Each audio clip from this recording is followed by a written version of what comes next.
Daniel's fourth vision, his experience. Daniel chapter 10, verse 1 through 3. The fourth and final vision given to Daniel was recorded in Daniel 10 through 12. This was Daniel's final vision, quote, in the third year of Cyrus, king of Persia, end quote, the year 536 BC. Daniel was assured that the vision presented the truth and that its main vision related to a great war. Apparently, in response to the fact that a vision was to be given, Daniel prepared by fasting for 3 weeks.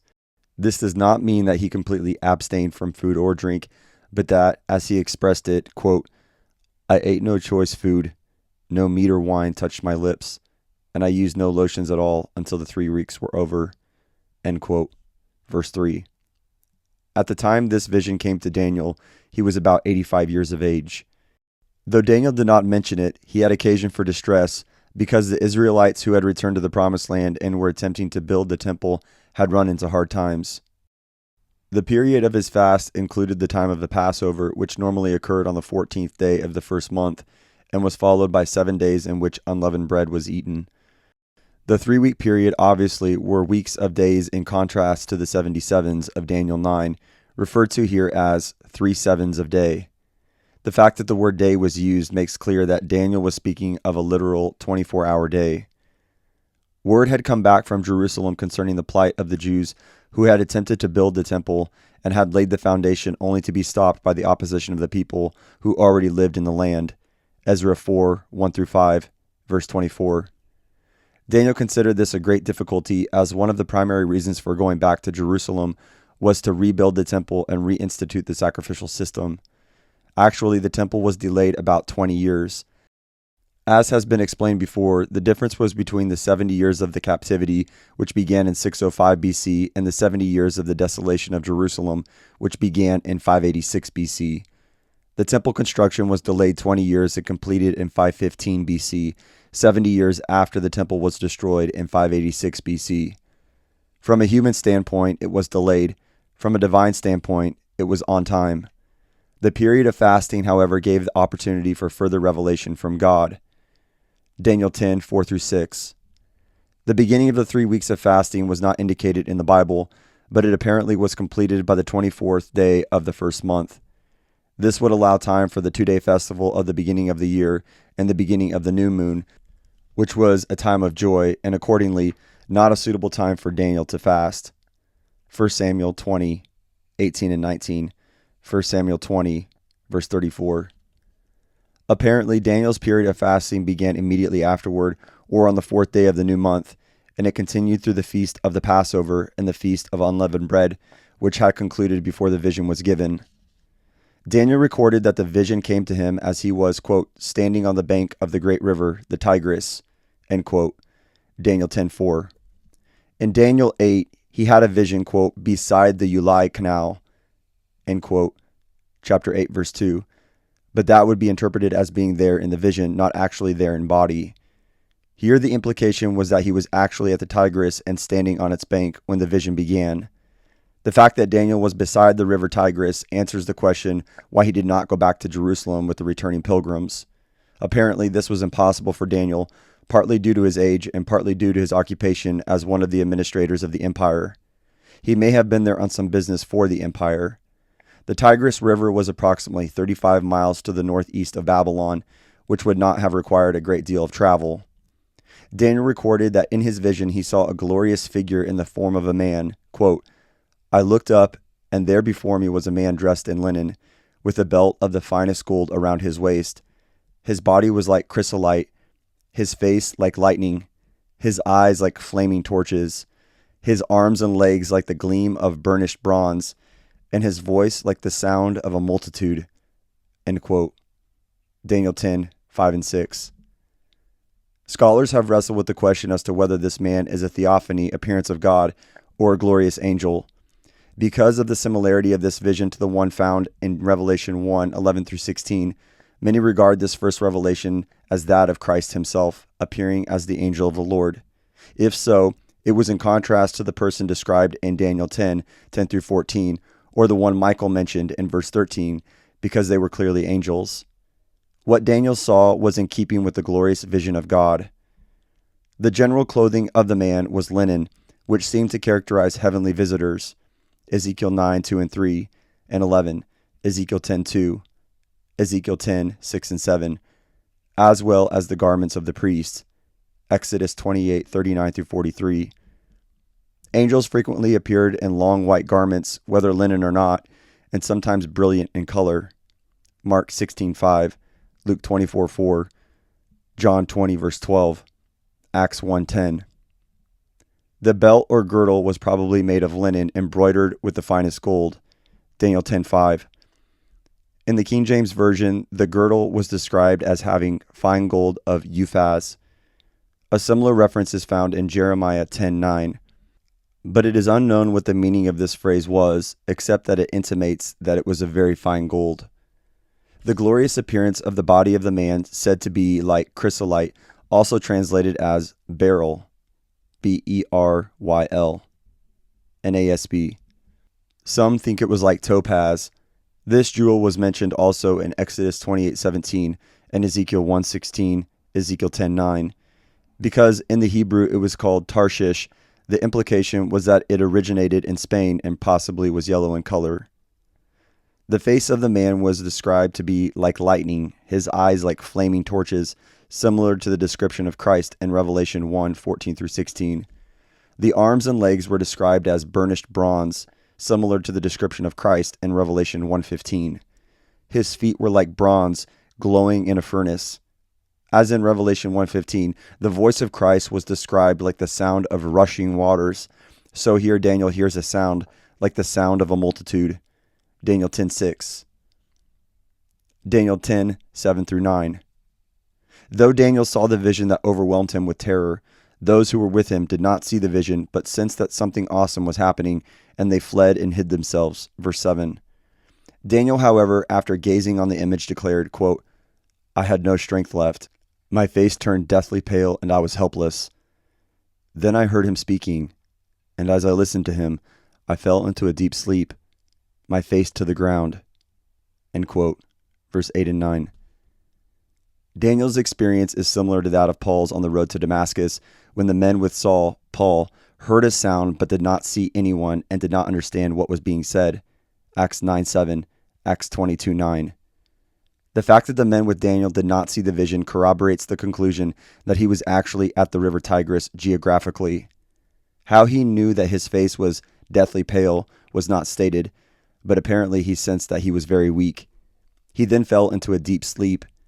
The account illustrates how men in their mortal bodies, even godly men like Daniel, could not stand the glorious presence of God, also illustrated in Paul's response to the vision of Christ on the road to Damascus, Acts 9:4. Daniel 10:10 and 11. In his weakness, Daniel recorded, quote, a hand touched me and set me trembling on my hands and knees. End quote. Daniel was told the vision was given to him because he was a man highly esteemed, and he was instructed to consider carefully the words I am about to speak to you, and stand up, for I have now been sent to you. End quote. In response to this, Daniel said he stood up trembling. Daniel 10:12-14. The person talking to him said, quote, do not be afraid, Daniel. Since the first day that you set your mind to gain understanding and to humble yourself before your God, your words were heard, and I have come in response to them. But the prince of the Persian kingdom resisted me 21 days. Then Michael, one of the chief princes, came to help me, because I was detained there with the king of Persia. Now I have come to explain to you what will happen to your people in the future, for the vision concerns a time yet to come. End quote. Verse 12-14. If the man described in verses 4-6 were a theophany, a revelation of Christ himself, it was made clear that the first man described here was an angel and not Christ, because he was said to be less than omnipotent and was resisted by the prince of the Persian kingdom for 21 days. Verse 13. He was then assisted by Michael, the archangel, who helped him. The angel declared to Daniel that the vision concerns a time yet to come. Verse 14. The revelation of the conflict between the angels and the demon world described in this passage is similar to other indications of this conflict that goes on without ceasing. Ephesians 6:10-17. Finally, my brethren, be strong in the Lord and in the power of his might. Put on the whole armor of God, that you may be able to stand against the wiles of the devil. For we do not wrestle against flesh and blood, but against principalities, against powers, against the rulers of the darkness of this age, against spiritual hosts of wickedness in the heavenly places. Therefore, take up the whole armor of God, that you may be able to withstand in the evil day, and having done all, to stand. Stand therefore, having girded your waist with truth, having put on the breastplate of righteousness, and having shod your feet with the preparation of the gospel of peace. Above all, taking the shield of faith, with which you will be able to quench all the fiery darts of the wicked one, and take the helmet of salvation and the sword of the Spirit, which is the word of God. Daniel 10:15-19. The revelation left Daniel speechless, and he bowed toward the ground. Again, Daniel was touched by one who looked like a man. It was not clear whether this refers to an angel or to the theophany, but more probably it was to the angel mentioned in the preceding verses. Daniel, who tried to talk, stated, quote, "My strength is gone, and I can hardly breathe," end quote, verse 17.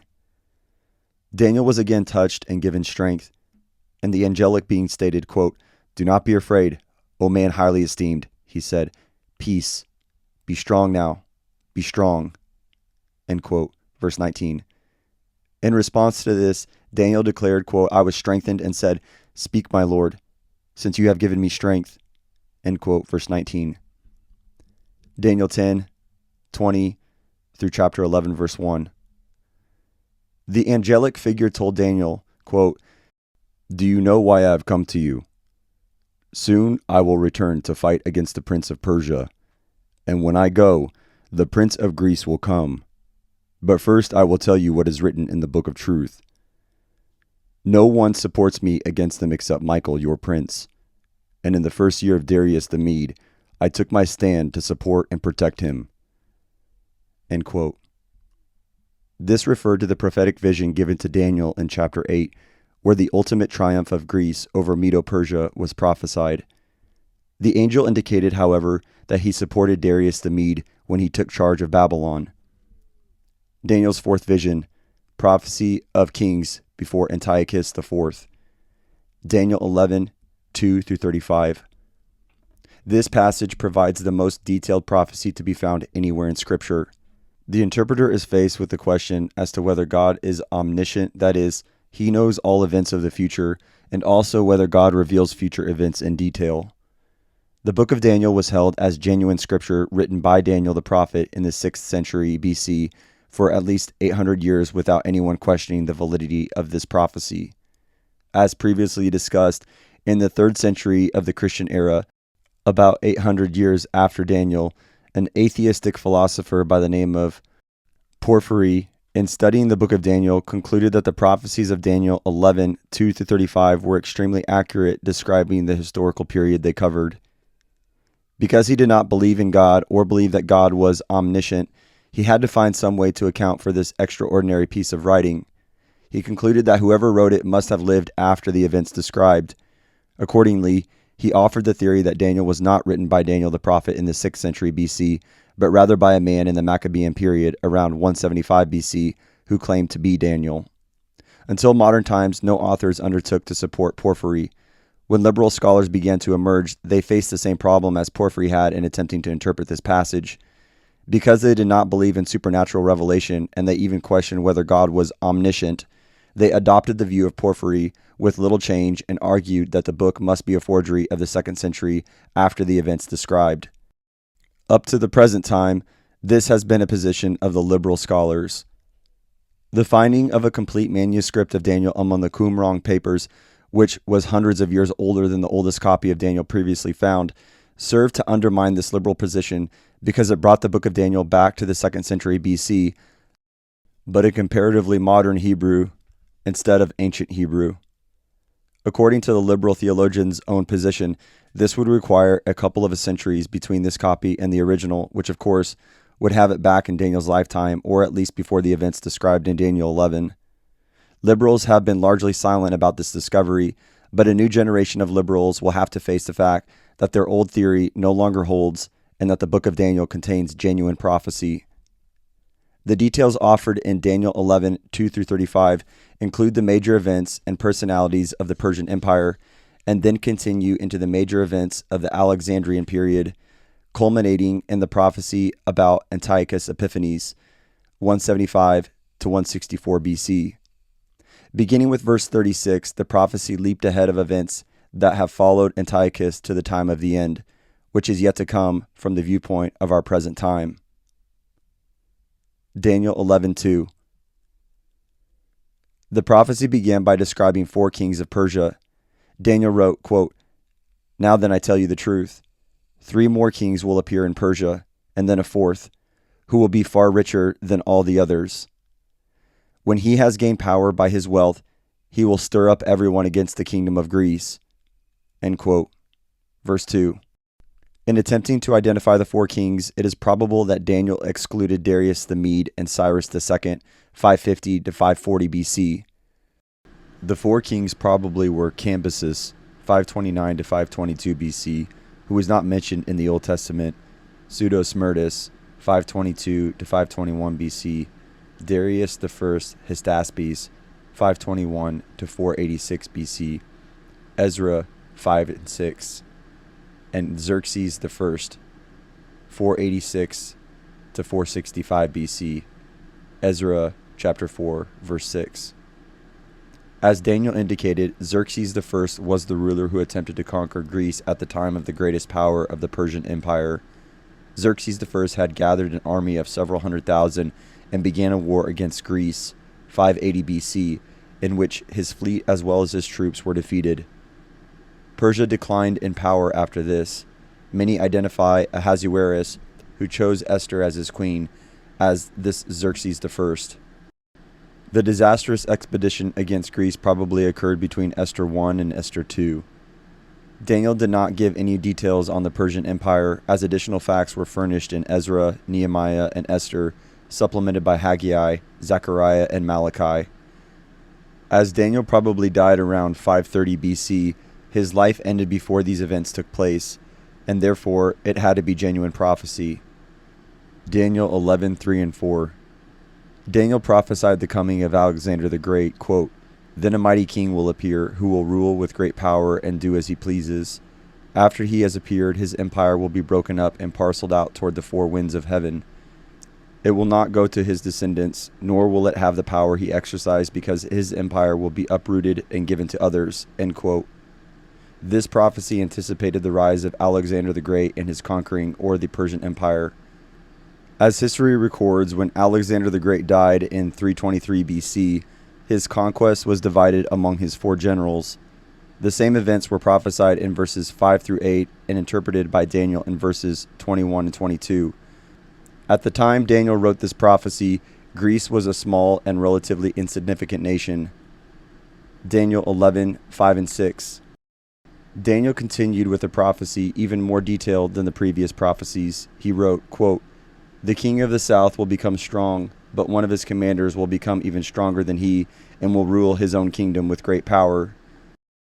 After some years, they will become allies.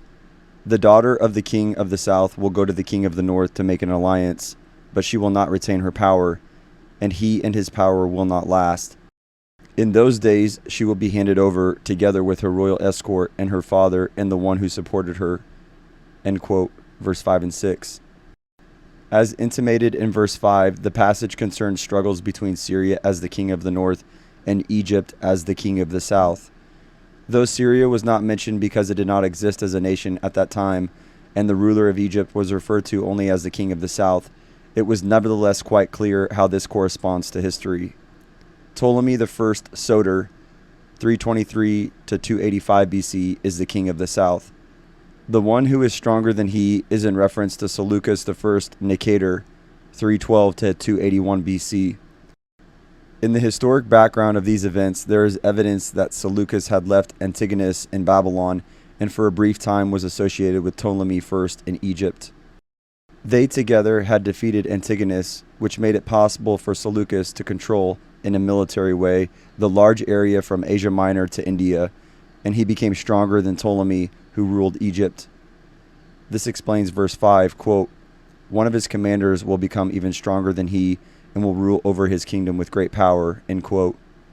The two areas of strength in this period were Egypt, led by Ptolemy, and Seleucus as the ruler of Syria. It is also indicated, quote, "After some years, they will become allies," end quote, verse 6. It would be normal to have intermarriage between these two rulers, and this is referred to in verse 6, stating, quote, "The daughter of the king of the south will go to the king of the north to make an alliance, but she will not retain her power, and he and his power will not last. In those days she will be handed over together with her royal escort and her father and the one who supported her," end quote, verse 6. The daughter mentioned here was Bernice, who was the daughter of Ptolemy II Philadelphus, 285 to 246 BC, who was king of Egypt. At that time, the king of Syria, or, quote, "the king of the north," end quote, was Antiochus II Theos, 261 to 246 BC. However, the alliance did not last, as a father of Antiochus by name of Laodice joined a conspiracy in which both Bernice and Antiochus were killed, and her father Ptolemy also died at that time. The verses are accurate in describing the future events of that period. Daniel 11, 7-9. A later king of Egypt, Ptolemy III Euergetes, 246 to 222 BC, was able to conquer the northern kingdom, seizing a great deal of their goods, as is described by Daniel, quote, "One from her family line will arise to take her place. He will attack the forces of the king of the north and enter his fortress. He will fight against them and be victorious. He will also seize their gods, their metal images, and their valuable articles of silver and gold, and carry them off to Egypt. For some years he will leave the king of the north alone," end quote. Ptolemy III Euergetes, in commemorating his victory over the kingdom of the north, erected a monument named Marmor Agilitanatum, in which he recorded his boast that he had conquered a large area including Mesopotamia, Persia, Media, Susiana, and other countries. After this victory, he apparently ceased invading the north. In the history that followed this period, there were attacks from the north and from the south as they fought each other at various times.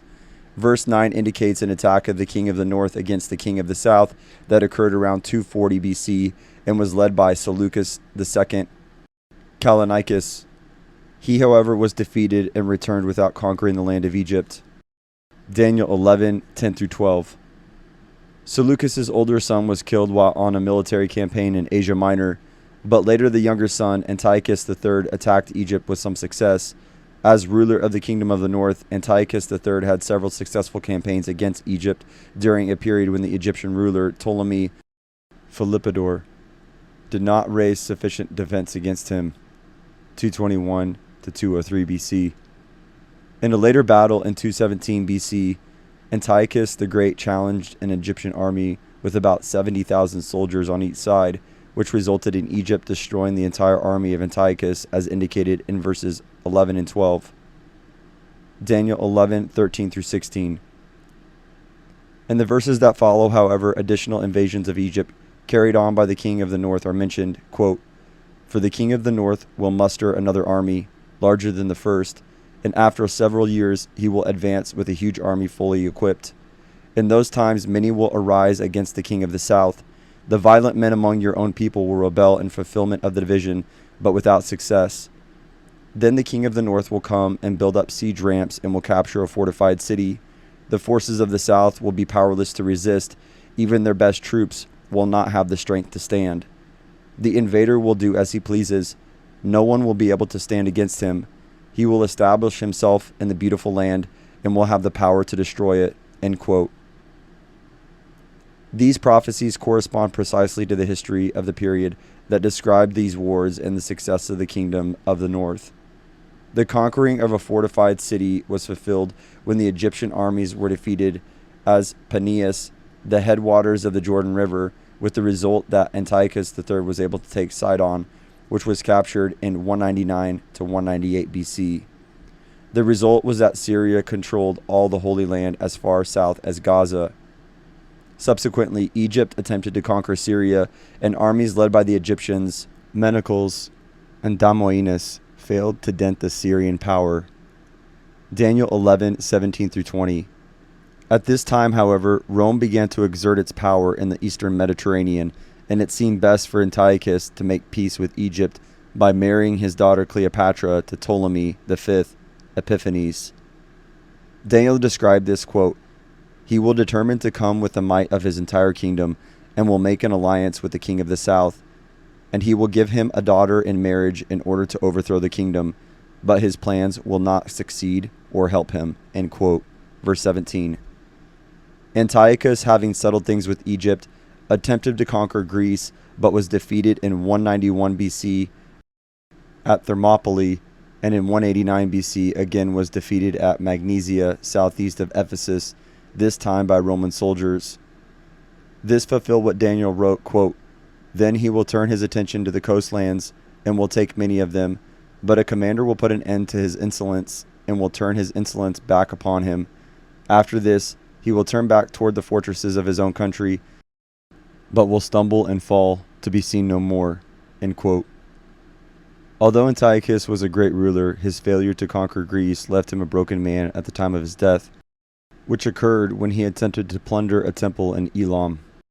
Daniel's fourth vision, Antiochus IV.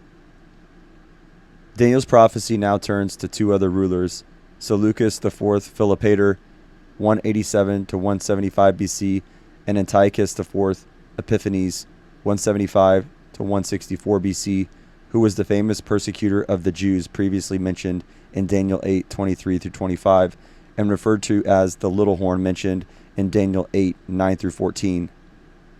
Seleucus IV Philopator was indicated by Daniel 11:20, quote, "His successor will send out a tax collector to maintain the royal splendor.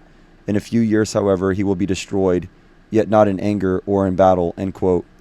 Verse 20. The necessity for raising taxes was caused by the tribute he had to pay to Rome of 1,000 talents each year. Daniel 11:21-35. The tax collector he appointed was named Heliodorus, 2 Maccabees 3:7. Some believe that Seleucus IV Philopator was killed by poison, and his death set the stage for the final ruler of this period, who is described in Daniel 11:21-35. In verses 21-35, a comparatively insignificant ruler of Syria known as Antiochus IV Epiphanes next appears. The importance of this man to Daniel and to God was his persecution of the Jewish people during the period of his reign in 175 to 164 BC. In comparison to the earlier rulers of the northern kingdom, he was described by Daniel as a contemptible person who has not been given the honor of royalty. Verse 21. He secured the throne by a series of intrigues and murders of other possible candidates, as Daniel described, quote, "He will invade the kingdom when its people feel secure, and he will seize it through intrigue," end quote. Verse 21. The path by which he came to the throne is rather complicated. There were several possible legitimate rulers at the death of his predecessor, Seleucus IV Philopator. The younger son of Seleucus IV was Demetrius, and probably was the most legitimate successor to the throne, but at that time he was in prison in Rome as a hostage. A younger son, Antiochus, was still a baby. The brother of Seleucus IV was Antiochus IV, who at the time of his brother's death was living in Athens. There he heard Heliodorus had murdered his brother Seleucus, as prophesied in Daniel 11:20. Antiochus IV Epiphanes went to Antioch and somehow secured the throne. Andronicus helped this by murdering the baby Antiochus, but in turn was put to death by Antiochus IV. Heliodorus, who had murdered Seleucus IV, apparently faded from history. For a prophecy to predict accurately such a tangled history can only be explained by the inspiration of the Holy Spirit. Antiochus IV began a very troubled life, struggling against Egypt, the kingdom of the south, and the rising power of Rome. His ascendancy to power was described in verse 21. Antiochus IV added the title of Epiphanes, which means glorious one. Because of his various intrigues, he was nicknamed by others as Epimanes, meaning madman. Antiochus was attacked by a large army, probably from Egypt, but somehow Antiochus was able to defeat the army, as Daniel stated, quote, Then an overwhelming army will be swept away before him. End quote, verse 22. The further reference that a, quote, prince of the covenant will be destroyed, end quote, probably referred to the fact that the deposed high priest Ananias III had begun his persecution of the Jews. Some of his military successes were described in the verses that follow, quote, after coming to an agreement with him, he will act deceitfully, and with only a few people he will rise to power. When the richest provinces feel secure, he will invade them and will achieve what neither his fathers nor his forefathers did. He will distribute plunder, loot, and wealth among his followers. He will plot the overthrow of fortresses, but only for a time. End quote. Having consolidated his political power through victories by arms, he then attempted what others had done before him, to attack Egypt.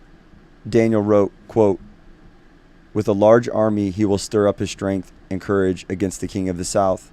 The king of the south will wage war with a large and very powerful army, but he will not be able to stand because of the plots devised against him. Those who eat from the king's provisions will try to destroy him. His army will be swept away and many will fall in battle. End quote. This war occurred approximately 5 years after he took the throne. A large Egyptian army met the forces of Antiochus at Pelusium near the Nile Delta and were defeated. After the battle, the two attempted to establish a peace covenant, which Daniel described, quote, the two kings with their hearts bent on evil will sit at the same table and lie to each other, but to no avail, because an end will still come at the appointed time. The king of the north will return to his own country with great wealth, end quote. Verse 27 and 28. Though the conference was an attempt at arriving at peace, both conspirators tried to get the better of the other, and the result was that the peace was not achieved. Antiochus, now with apparent success over Egypt, was irritated by the Jews' failure to support him actively. Accordingly, Daniel wrote, quote, but his heart will be set against the Holy Covenant. He will take action against it and then return to his own country, end quote, verse 28. Antiochus was very much opposed to the Jewish religion and against the Holy Covenant. He desecrated their temple, offering a sow on the altar and installing a statue of a Greek god. This precipitated the Maccabean revolt, in which thousands of Jews were killed, including men, women, and children, some being hurled from the tops of the buildings to their deaths, in the vain effort to stamp out the Jewish religion. The desecration of the Jewish temple described in verses 31 and 32 followed another attack on Egypt that was unsuccessful. The problem now was that Rome was beginning to extend its power, and Antiochus did not think it was safe to attempt to conquer Egypt under the circumstances. Accordingly, as Daniel wrote, quote, at the appointed time he will invade the south again, but this time the outcome will be different from what it was before.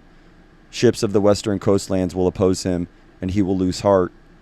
Then he will turn back and vent his fury against the Holy Covenant. He will return and show favor to those who forsake the Holy Covenant. End quote. Verse 29 and 30. The attempt of Antiochus to destroy the Jewish religion was described by Daniel in these words, quote, his armed forces will rise up to desecrate the temple fortress and will abolish the daily sacrifice. Then they will set up the abomination that causes desolation. With flattery he will corrupt those who have violated the covenant, but the people who know their God will firmly resist him. End quote. Verse 31 and 32. This had been anticipated in Daniel 8, 9 through 12, Daniel 8, 23 through 25. The time of persecution of Israel was described further by Daniel, quote, those who are wise will instruct many, though for a time they will fall by the sword, or be burned, or captured, or plundered. When they fall, they will receive a little help, and many who are not sincere will join them. Some of the wise will stumble so that they may be refined, purified, and made spotless until the time of the end, for it will still come at the appointed time. End quote. Daniel 11, 33 through 35. These intricate prophecies describing in detail the relationship between the empires of Persia and Greece with the Jewish people can only be explained by divine inspiration. The details were such that even a person living at that time might have difficulty putting all the facts together in proper relationship and conclusion. Regarding the fact that unbelievers have attacked Daniel on the basis of this prophecy is in itself an admission that the prophecies were accurate. and the supporting data indicate that it was written by Daniel in the 6th century BC. Daniel's fourth vision, the time of the end. The reference to the time of the end in the remaining prophecy, beginning in verse 36, was not the immediate outcome of the reign of Antiochus IV Epiphanes. The chronological gap between Antiochus IV Epiphanes, verse 21 through 34, and the end time, verse 36 through 45, was common in the Old Testament, as many prophecies concerning the first and second coming of Christ, though presented together, were separated by thousands of years in their fulfillment. Daniel 11, 36 through 45. The detailed prophecies of Daniel 10, 1 through 11, verse 35, were entirely prophetic from Daniel's viewpoint in the 6th century BC, and have now all been fulfilled. From Daniel's standpoint, it was all future, but beginning with verse 36, prophecies given by Daniel have not yet been fulfilled, and in fact relate to the period just before the second coming.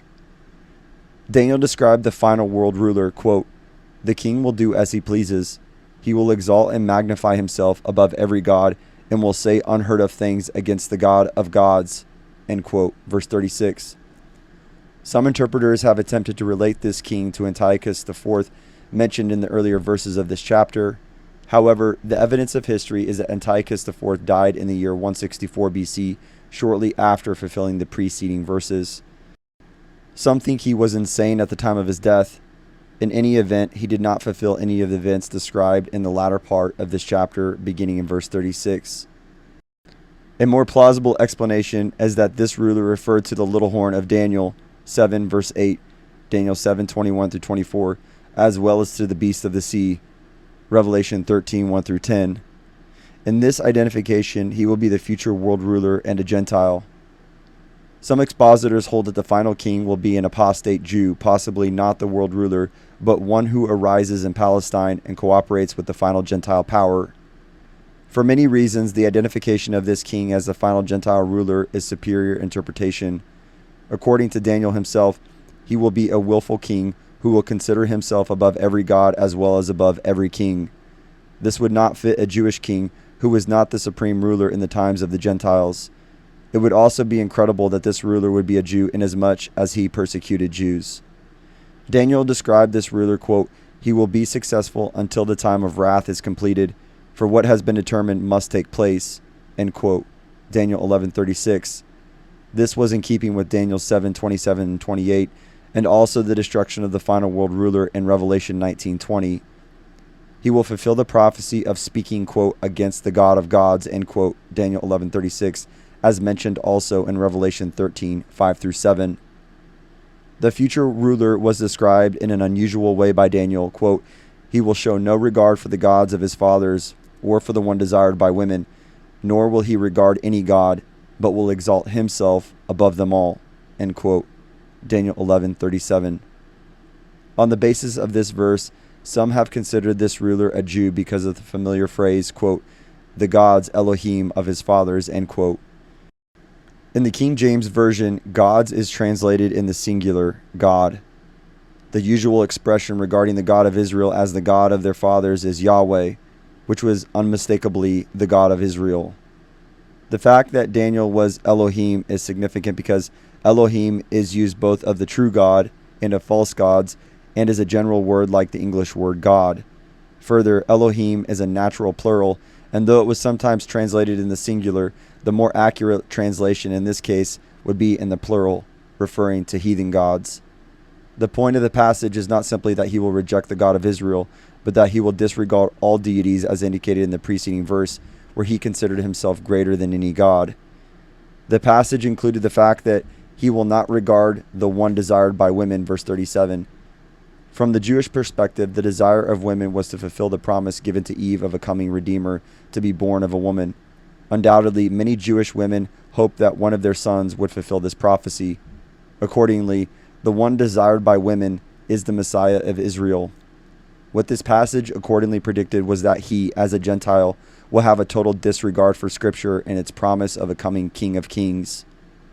In keeping with verse 36, Daniel declared, quote, "Nor will he regard any god, but will exalt himself above them all." Verse 37.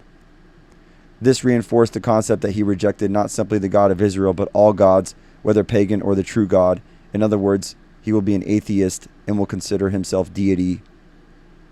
Daniel went on to describe him, however, as hardly an object of worship. Quote, instead of them, he will honor a god of fortresses, a god unknown to his fathers. He will honor with gold and silver, with precious stones and costly gifts. End quote. Verse 38. As the preceding verses make clear, he will not recognize any person as God, but in place of worship of God, he will place material things that will enable him to increase his power militarily and politically. It is similar to the modern concept of the god of war, which is a personification of the desire to wage war. His military endeavors will be successful for a time, as Daniel stated, quote, he will attack the mightiest fortresses with the help of a foreign god and will greatly honor those who acknowledge him. He will make them rulers over many people and will distribute the land at a price. End quote. Verse 39. His reign will be connected with the concept of deity, and he apparently will use belief in deities as a stepping stone to bringing people to believe in him as God. He will be successful in this, as is confirmed in Revelation 13:8. Quote, all inhabitants of the earth will worship the beast, all whose names have not been written in the book of life, belonging to the Lamb that was slain from the creation of the world. End quote. All religions of whatever character will be merged into the final worship of this world ruler, who is Satan's substitute for Christ, the King of Kings and the Lord of Lords. He will reward those who have been supportive by making them rulers, and will distribute wealth in a way that will help his reign. The final verses of Daniel 11, beginning with verse 40, describe the final world war that will occur in the period just before the second coming. According to Revelation 13:7, the king will have achieved his goal of being over every nation in the world. But as the events of the Great Tribulation transpire with its wholesale destruction of people, dissatisfaction with his reign will develop, and the result is that various portions of the world will begin to revolt against this world ruler and attack him. The Holy Land will be the battlefield, and armies from all over the world will converge. Daniel describes this, quote, at the time of the end, the king of the south will engage him in battle, and the king of the north will storm out against him with chariots and cavalry and a great fleet of ships. End quote. Daniel 11:40. Prophecy is not entirely clear how to classify these various people, but apparently a great army from Africa, described as coming from the south, and a great army from Europe will attack him from the north. However, Daniel stated, quote, he will invade many countries and sweep through them like a flood, end quote, verse 40. This prophesies that the world ruler will be triumphant against these invading forces. It states, quote, he will also invade the beautiful land, which refers to the Holy Land. Daniel declared, quote, many countries will fall, end quote, but there are exceptions that Daniel described. But Edom, Moab, and the leaders of Ammon will be delivered from his hand. He will extend his power over many countries. Egypt will not escape. He will gain control of the treasures of gold and silver and all the riches of Egypt, with the Libyans and Nubians in submission, end quote. Verse 41 through 43. Though he will be very successful in the war, the world ruler of the future will hear reports of additional armies coming from the east and the north. This apparently refers to the great army from the east described in Revelation 16:12 as, quote, the kings from the east, end quote. Some connect this also with chapter 9, verse 13 through 16, which states that the army is 200 million strong. This will probably not only include the armies that will fight, but also supporting personnel behind them. Scriptures are clear that apparently the world ruler will continue to dominate the situation right up to the time of the second coming. As Daniel summarized it, quote, he will pitch his royal tents between the seas at the beautiful holy mountain, yet he will come to his end, and no one will help him, end quote. Daniel 11:25. The final destruction of Gentile power had been anticipated earlier in chapter 7, verse 11. Quote, then I continued to watch because of the boastful words the horn was speaking. I kept looking until the beast was slain and its body destroyed and thrown into the blazing fire, end quote. At the second coming, the world ruler will be captured and cast into the fiery lake of burning sulfur. Revelation 19:20. Though Daniel was not given prophecies concerning the present age between the first and second coming of Christ, more than any other prophet, He described the sequence of prophetic events that will embrace Israel to the time of the second coming, as well as those who will include Gentile rule. Further details are given in Daniel chapter 12. Daniel 12, 1 through 3. In the preceding chapter, Daniel was informed about the Great Tribulation and the world war that will come at its conclusion. Naturally, he would be concerned about the people of Israel. In answer to this natural question concerning the destiny of his people, he was informed, quote, "At that time, Michael, the great prince who protects your people, will arise. There will be a time of distress such as has not happened from the beginning of nations until then. But at that time, your people, everyone whose name is found written in the book, will be delivered." End quote, verse 1. According to other prophecies, many of the Jews as well as Gentiles will turn to Christ in the period after the rapture, but will be martyrs. In Revelation 7, 1 through 8, the Apostle John was informed that 144,000 of the people of Israel, 12,000 from each tribe of the 12 tribes enumerated, would be sealed and would go through the Great Tribulation unscathed. In chapter 14, verse 1 of Revelation, they are standing on Mount Zion intact. In Revelation 7, 9 through 17, many others will be martyred from every country and race. They are pictured in heaven triumphant. They have gone to heaven from the Great Tribulation because they will be put to death by the world ruler who will demand that everyone worship him at pain of death. Revelation 13:15. Daniel was assured that while individuals may perish, the nation of Israel as such will be protected and continue to exist through the Great Tribulation and enter the millennial kingdom when Jesus Christ, their Messiah, returns in his second coming. Daniel's fourth vision. Resurrections of the end time. Daniel was informed that many who die will be resurrected. Quote, "Multitudes who sleep in the dust of the earth will awake, some to everlasting life, others to shame and everlasting contempt." End quote. Daniel 12:2. This prophecy concerns the fact of resurrection. In reconstruction of the order of resurrection, it is clear that all will not be resurrected at the same time. Also mentioned in relation to Christ's resurrection was the token resurrection of a small number of saints. Matthew 27, 51 through 53. At the rapture of the church at the end of the present age, members of the body of Christ, Christians who died since Pentecost, will be raised from among the dead. A special resurrection also was revealed concerning the two witnesses, who will be raised and caught up to heaven, and at the conclusion of their witness. Revelation 11, 3 through 13. All of these resurrections precede the resurrection at the time of the second coming. Daniel 12, 2 and 3. The resurrection of some to shame and everlasting contempt will not occur until the end of the millennium, as is made clear in Revelation 20, 4 through 6, Revelation 20, 11 through 15. The resurrection here extended to all the saved of the Old Testament, whether Jews or Gentiles, all who were not resurrected at the time of the rapture. They will be given resurrection life and new bodies, and will enter the millennial kingdom as resurrected people. Tribulation saints will also be raised, verse 4. At the beginning of the millennium, the only ones remaining in the grave will be the unsaved. The time of resurrection will be a time of reward as well. And Daniel was told, quote, "Those who are wise will shine like the brightness of the heavens, and those who lead many to righteousness like the stars forever and ever." End quote. Daniel 12:3. Just as those who are raptured will be judged and rewarded at the judgment seat of Christ, so all other saints who have died will be resurrected at the time of the second coming, and in like manner be rewarded for what they have done for God. Daniel's fourth vision, outcome of the end time. Daniel 12:4. Though Daniel had been a faithful recorder of the prophecies received from God, he only partially understood what he was writing. Then Daniel was instructed, quote, "But you, Daniel, close up and seal the words of the scroll until the time of the end." End quote.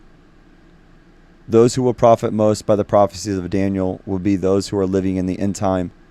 Even today, before the climactic events take place that will follow the rapture, it is possible to interpret most of Daniel's prophecies and find fulfillment of these prophecies in history. Those not fulfilled will yet be fulfilled. The age leading up to the end was characterized in the final words, quote, "Many will go here and there to increase knowledge," end quote. The implication is that they will rush around trying to increase knowledge. Our modern world is certainly characterized by this, and there is more scientific discovery in 1 year now than there used to be in a century. But the sad fact is that most of this knowledge does not pertain to eternal values and does not prepare a person for the coming of the Lord. Too often in an intellectual world, the scriptures, which are the fountain of all truth about God and his plan for the universe, are neglected. Daniel 12, 5-13. In receiving further revelation, Daniel was still standing on the bank of the Tigris. Daniel 10:4. And now he saw two others, one on one side of the river and one on the other side. He heard them conversing, quote, one of them said to the man clothed in linen, who was above the waters of the river, how long will it be before these astonishing things are fulfilled? End quote. Daniel 12:6. The scriptures record the other man's reply, quote, the man clothed in linen, who was above the waters of the river, lifted his right hand and his left hand toward heaven. And I heard him swear by him who lives forever, saying, it will be for a time, times, and a half a time. End quote. Verse 7. The expression time, times, and half a time, Revelation 12:14, is the final 3.5 years before the second coming. In connection with the Great Tribulation, the woman, referring to the nation of Israel, was declared to be protected, quote, for a time, times, and a half a time, end quote, from the persecution of Satan, verse 14. Though many Israelites will be killed in the Great Tribulation, chapter 7, verse 9-17, the nation as such will survive, will be regathered, Ezekiel 20, 33-38, and will be judged, and only those who are saved will be allowed to enter the millennial kingdom. Because the period of the Great Tribulation was declared to be 42 months, the expression is best understood as being that a time is 1 year, times 2 years, and a half a time, a half a year, adding up to 3.5 years. Daniel 9:27, Revelation 13:5. Daniel was also informed that, quote, when the power of the holy people has been finally broken, all these things will be completed, end quote, verse 7. As indicated in many scriptures, such as Revelation 13:7, the people of Israel, as well as Gentiles who become Christians, will be subject to purging judgments at the hand of the world ruler at the end of time, who will attempt to exterminate all Christians and all Jews. Scriptures are clear that sometimes God has permitted martyrdom, but on other occasions he delivered his people from martyrdom, as illustrated in the 144,000 of Revelation 7. Daniel again declared that he did not understand the prophecy, and that he asked, quote, my Lord, what will the outcome of all this be? End quote. Daniel 12:8. The angel replied, quote, go your way, Daniel, because the words are closed up and sealed until the time of the end. End quote. Verse 9. Daniel was further instructed that in the end time, some will be purified by their persecution, but that the wicked will continue to be wicked. Quote, many will be purified, made spotless and refined, but the wicked will continue to be wicked. None of the wicked will understand, but those who are wise will understand. End quote. Verse 10. The climax of the time of the end is summarized by the angel, quote, from the time that the daily sacrifice is abolished and the abomination that causes desolation is set up, there will be 1,290 days. Blessed is the one who waits for and reaches the end of the 1,335 days, end quote. Verse 11 and 12. Other scriptures confirm this brief summary of the end time of approximately 3.5 years. The beginning of the 3.5 years of the Great Tribulation will feature the abolishment of the daily sacrifices and the setting up of an abomination in the temple. Revelation 11, 2 and 3. Daniel 7:25. Daniel 9:27. The time in view will be the Great Tribulation, the last 3.5 years leading up to the second coming of Christ. This will be a terrible time of divine judgment, as well as governmental persecution, as brought out in Revelation 6:1 through chapter 18, verse 24. Because 3.5 years of 360 days each, commonly used as a prophetic year, did not explain the additional 30 days in the figure 1,290, two explanations remain possible. It may be that the announcement of the stopping of the sacrifices will occur 30 days before the middle of the last 7 years, allowing for the remaining 1,260 days to climax in the second coming of Christ. Another explanation is that when Christ comes back, There will be a time gap before the millennium as he begins to deal with judgments, which may not all take place in a few days. In that case, the 30 days would be a period in which Christ begins to bring to bear his judgment on the world before the millennium begins. In any event, at the time of the second coming, the wicked will be brought to trial. The sheep will be rescued and will enter the kingdom, but the goats will be put to death. Matthew 24:36-41, Matthew 25:31-46. These passages seem to refer to Gentile judgment particularly, but the Jews will experience a similar purging judgment. Ezekiel 20:33-38. In these judgments, all adult unbelievers, whether Jew or Gentile, will be purged, and only believers will be allowed to enter the millennial kingdom, with children who are not old enough to make a decision apparently exempted from judgment. Accordingly, anyone who lives to the end of the 1,335 days will be saved, because the purging judgments have taken place of all the unsaved before this time is reached. Accordingly, those who remain will be allowed to enter the millennial kingdom. Daniel obviously did not understand these prophecies, though today, with the perspective of history and many prophecies being fulfilled, interpreters can't understand it better than he could. But Daniel was told simply that he would go on his way, that is, he would die, and then at the end of days, namely at the time of the second coming of Christ, he would be resurrected. Quote, "As for you, go your way till the end. You will rest, and then at the end of the days, you will rise to receive your allotted inheritance." End quote. Daniel 12:13. The great scope of Daniel's prophecies. The tremendous scope of Daniel's prophetic revelation can hardly be overemphasized. Only the book of Daniel gives us the sweep of Israel's history in 490 years, with the present age interjected between the 483rd year and the 490th year. Likewise, Gentile prophecy describing the empires of Babylon, Medo-Persia, Greece, and Rome has the same course, beginning at 605 BC when Nebuchadnezzar conquered Jerusalem and extending to the second coming of Christ, when Gentile power will be destroyed and the world ruler will be cast into the lake of fire.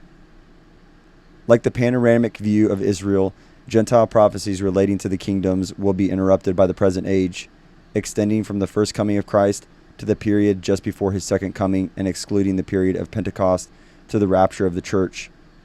The revelation of Daniel is not only essential to understanding Old Testament prophecy, but in a particular sense, it is the key to understanding the book of Revelation. The book of Daniel supports the idea that the book of Revelation from chapter 4 on is yet to come from our present point of view, like the end times of the Gentiles in Daniel, as well as the end times in the course of Israel's prophetic future.